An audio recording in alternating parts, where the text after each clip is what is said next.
Why are Buddhists better Christians than Christians? Doesn't make sense, does it?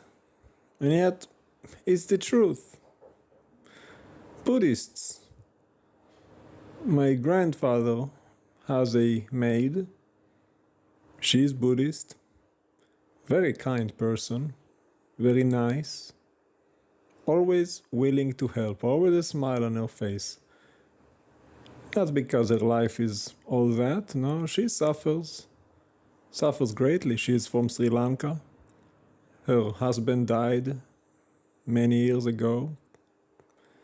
She's not that old, but she has 3 children that she supports working here in Israel and an aging mother. All of her money she sends back home to Sri Lanka to support her old mother and her 3 children. And she's working 24/7, taking care of a couple of old people. My grandfather and my grandmother that has dementia. Not easy. My grandfather is very angry. Putting up with him, not many people can do that task. And a woman with dementia that needs constant care, attention, she can't do anything for herself. She always needs somebody to be with her. You cannot leave her alone. She'll get lost, forget where she is, what she's doing. You gotta remind her to eat. And yet she's always so kind. Today, I went over there and taught her how to make a chocolate cake, Stephen's cake. I made it a few weeks ago for Sukkot, and she loved it so much. She asked me for the recipe, so I gave her the recipe, but I told her, I'll help you make it. You know, the first time you make anything, you need a teacher. And she was so grateful and thankful and joyful. I was like, wow, you really are acting more appropriate than the Christians. You know, we always say Christians, there's really no such thing, but just so that you can understand what I'm talking about, the people who claim to believe that Yeshua is the Christ, the Mashiach, and believe in the God of Abraham, Yitzchak, and Israel, that believe in the message of love, believe that they are forgiven of their sins, those people should be the most grateful, kind, loving people on the planet, because they are loved by the Creator. They acknowledge the gift of life. They acknowledge the gift of mercy and grace, that He loved us so much that He gave His only begotten Son that we might live. I mean, it doesn't get any better than that. And yet this Buddhist woman, and really not just her, most Buddhist people that I've met, don't believe in God. In their religion, there is no concept of God. You know, Buddhist is really just about the here and now.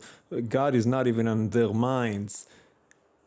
And yet they are much kinder than those who claim to believe in God. And how does that even make sense? And yet most Christians are absolute devils. They are wicked. They are selfish, hypocritical, liars, deceivers. They pretend, very ritualistic, all about going to a building. They have no love. They have no genuineness. They're not grateful. You can do a whole bunch of things for them. They expect it. And they don't ever offer anything back. Even if you go out of your way, they expect you to. But they're never going to go out of their way for you. Isn't that interesting? And yet, you know, she's always cooking things and offering gifts and here, take some of this, take some of that, come eat. Very kind, hospitable. Why is that? They don't have God, they don't have His love, and yet they find it in themselves to act as if they did. You think those people are going to hell? No. You're mistaken. The ones that are going to hell are the fake believers that claim to believe and yet don't act as if they did. Remember what Yeshua said, and really the message in the book of Romans, 1st and 2nd chapter. The people who do not know the Torah, yet act as if they are Torah, by doing what the Torah requires naturally. While you, who claim to know, who claim to believe, who have Bibles and kippas and crosses, you do not do what the Torah commands. You think you're gonna enter the kingdom and they're gonna go to hell? No, it's the opposite. Yeshua said the axe is at the tree, and every tree that does not bear good fruit will be thrown off, cut off, and thrown into the fire. Faith without works is dead. Yes, you're saved by faith, which means trust, but what does that mean? So that you now, out of your trust in Him, produce good works. Now that you know you are forgiven, forgive your brother. Now that you know you are loved, love your brother. Now that you are grateful, show gratitude to others and give them something to be grateful for. Do something for them. Help your brother, lift them up, clothe the naked, care for the sick, contribute to the poor and the homeless. Good works, mitzvot, that's the commandments of God. And yet the people that do not believe in God already do these things. So what is there more to say? They're not going to go to hell. No. They're going to be resurrected when the coming of the Lord, Mashiach, comes back. And then they will learn the thing that they lack. Because they already have the heart, they just don't know. To them, it's like the unknown God, as Paul said. Let me tell you about this unknown God. You already have the Torah on the heart, you just don't know who do you worship. You just don't know who gave you breath. But if you already have the heart and you already have the proper way of conducting yourself, they're not going to reject the Lord when He comes back, because, every knee shall bow, every tongue shall confess, right? Everybody's going to know that the God of Abraham, Yitzhak, and Israel is the God of creation and Yeshua is His Mashiach. That's not the question. Everybody's going to know. The question is, where are you in that equation? Are you anything like Him? They say the apple does not fall far from the tree, right? And Yeshua rebuked those Pharisees. They said, God is our father. He said, no, the devil is your father. A tree is known by the fruit it bears. Like I said, the apple does not fall far from the tree. If God was your father, you would love me, Yeshua says, right? And you would bear good fruits because God is good. The Lord is loving and kind and faithful and generous. Are you that? Are you faithful, truth-speaking, honest, sincere? No. You are devils. And that's what most Christians are. So take it to heart. For some of you, you'd be much better off being Buddhists. Because even if you are a bad Buddhist, and there's some of those as well, and claim to believe whatever, but they don't practice, you're still gonna die and go to hell, but at least you wouldn't profane the name of the Lord, which is exactly what most Christians do. Those who claim to believe, and yet are filled with darkness rather than light. They're going to get the worst judgment. Because not only you do the things the Lord detests, you also bring reproach on His name by bearing His name in vain.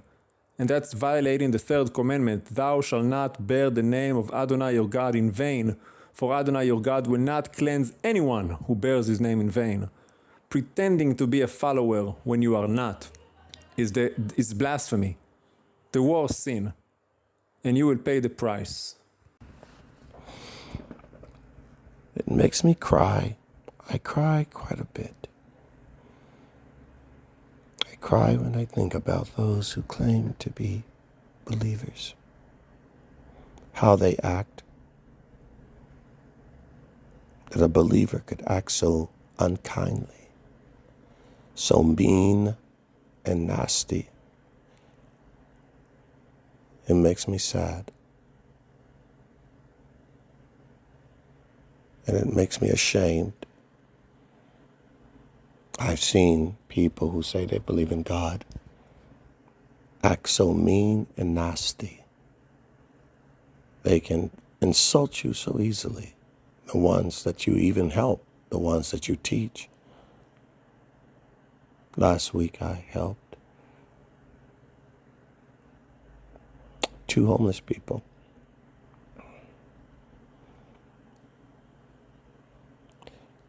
And it's amazing when you're feeding someone who's hungry and then buying a room. I went to 6 different hotels to find a room for him to sleep. And the effort I put in, It took a lot out of me, but I was helping him, and it gave me strength, the joy. There's a little episode in a series called Death Valley, and about the history of Death Valley in California. And there was a man who was catching butterflies, and he helped an old woman prospector. But he did it without her knowing it. But it got around eventually. She found out that it was him that helped her. She couldn't understand it. And she wanted to pay him back, and he goes, "It's not necessary." And he said, "You don't understand. There is more joy in giving than receiving." He didn't wear a cross around his neck. He didn't have tattoos. He didn't have a Bible in his hand. He didn't have a kippah on his head. I watch people with kippahs on their head be nasty to someone homeless in Israel. And I've known so many people personally who I minister to, pray with, visit. I'm with them in their hospitals. They're nasty to me.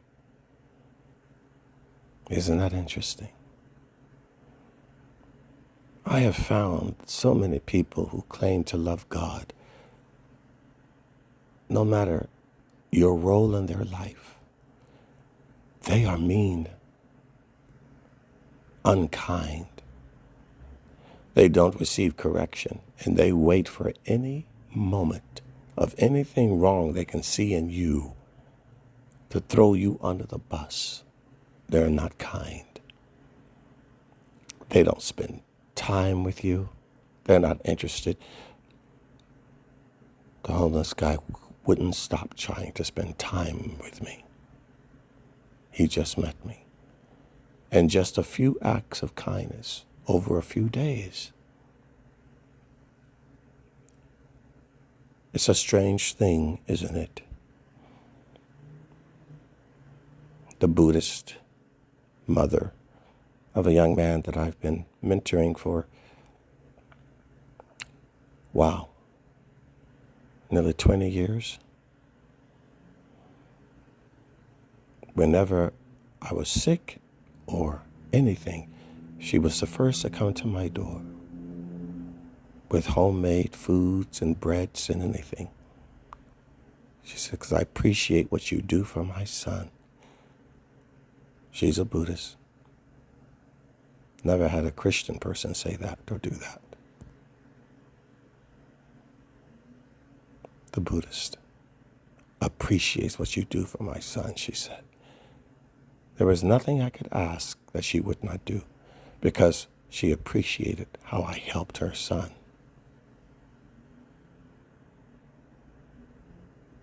Never cursed me out, never said a nasty thing to me. Never mocked me, maligned me, or ignored me. The Christians do that. How unkind so many of you are. What a shame. You can do better. Because you are better, aren't you? At least aren't you supposed to be? Kindness is not a roller coaster. You're not generous one day and stingy another. That's not kindness. You see, if you're kind, it's who you are. It's consistent. It doesn't change with the weather. Oh no. It is who you are.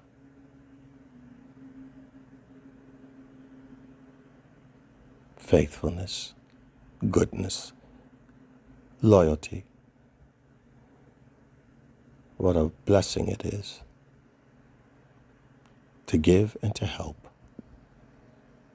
not to wait to be offended. Are you so holy and so righteous that you are so easily offended by anything anything that someone may say that you disagree with without even understanding their own motivation or intention? Are you just that twisted? How sad. This should not be the case.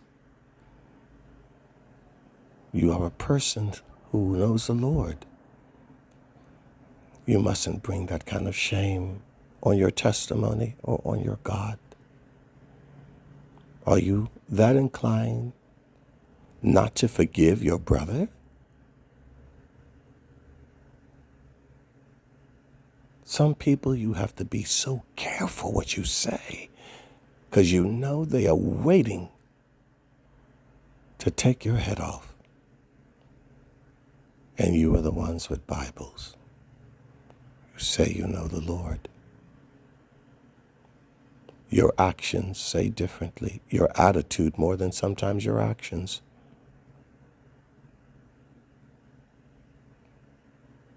This should not be the case. You represent the Lord. I had a young worker for Amazon, works 10-hour days.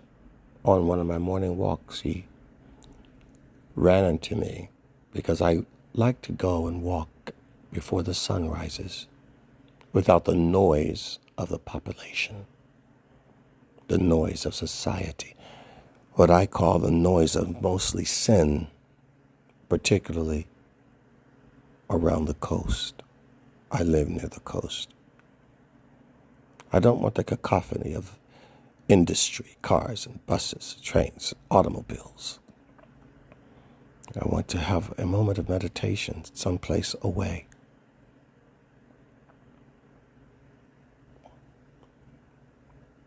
And after the sun had risen, after my walk, I'd already been walking, usually half hour to 45 minutes before the sunrise.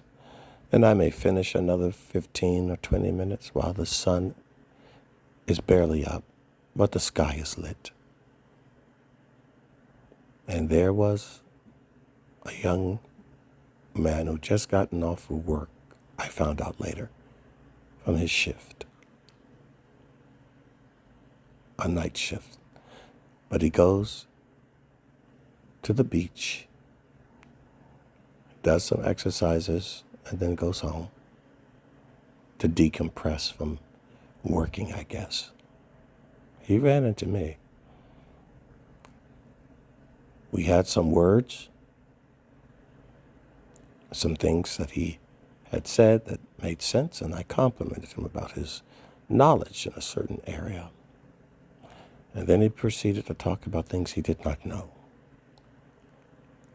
And I told him, I said, I'm really surprised now you're talking about what you do know, but you are talking about a subject that I know very well. Why would you pretend to know something you do not know? Why are you full of pride and ego? And how can you be so certain about what you're saying when I know the truth of what you are speaking? So you should be careful of just talking about something you really do not know. You never know if the one you're talking to knows more than you. In this case, I do. I had respect for you, I said earlier in your conversation, because you were talking about what you knew, and you were correct, because unbeknownst to you, I actually knew about that subject too.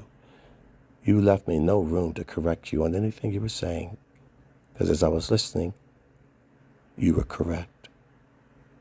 And it gave me great joy to hear you talk and knew that you were saying things that were true, that I studied and knew myself.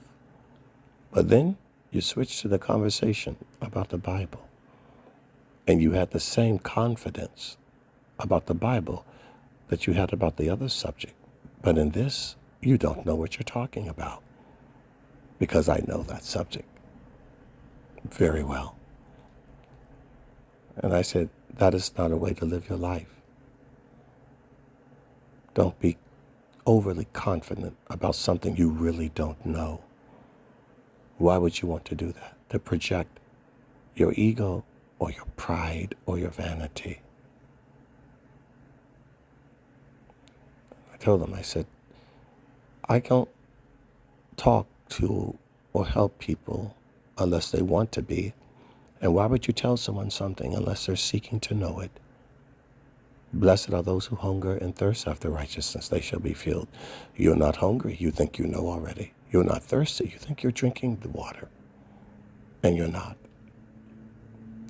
And I said, if you're ever interested in truly learning, let me know. A day later, I get a message from him.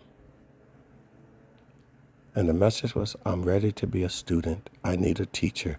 Would you teach me? And then throughout the day, a man who was hungry was trying to arrange when could I teach him. I didn't have to ask him to call, beg him to call. That's his responsibility if he's hungry. If a man is hungry and thirsty, and they know where the grocery store is. If they're sick and they know where the doctor is. If they need help and they know where the police are, they'll call. They'll go out of their way to get the food, to see the doctor, or to get the help. How much more so those who say they want the Lord, and their effort is so minimal. Are you hungry and thirsty after righteousness? And if you know the Lord, where is your kindness? Where is your love?